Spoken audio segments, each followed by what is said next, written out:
Você já deve ter ouvido falar alguma vez na vida sobre frames por segundo, ou o tal do FPS. É bem comum no mundo dos games, mas o que muita gente não sabe é que todo vídeo tem uma taxa de frames por segundo. Eu sou o Will Nunes e vou te explicar isso agora.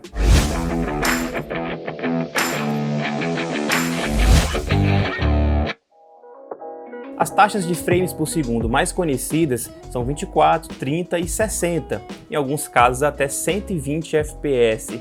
Mas o que é que tem a ver esse FPS com o vídeo? Eu não sei se você já reparou, mas quando você vai gravar um vídeo no seu celular, geralmente tem a opção do frames por segundo lá, geralmente 24, 30 ou 60, para você conseguir configurar o movimento do seu vídeo.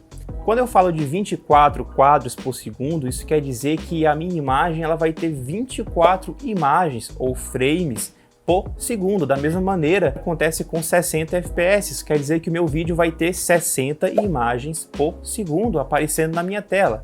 Ah, mas será que o 60 FPS ele tem mais qualidade do que o 24 ou do que o 30? Não necessariamente, porque no mundo audiovisual é mais comum utilizar o 24 frames por segundo. Por quê? Geralmente quando se grava em 24 frames por segundo, acontece esse efeito meio motion blur, esse efeito meio borrado. E no mundo do cinema, esse efeito ele dá um ar mais assim cinematográfico. Então a gente gosta mais de gravar em 24 frames por segundo, porque dá esse tom mais de fantasia, esse tom mais de emoção, e a gente gosta desse efeito, não é verdade? Já o 30 frames por segundo é mais utilizado quando é transmitido um jogo de futebol, ou quando você está assistindo alguma novela, uma coisa que precisa passar mais uma realidade ali do momento.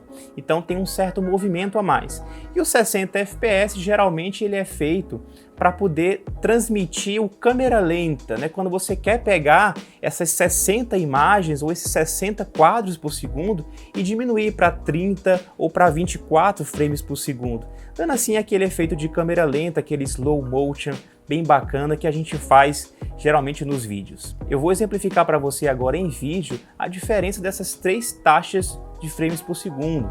Por exemplo, nessa primeira imagem agora foi gravada a 24 frames por segundo.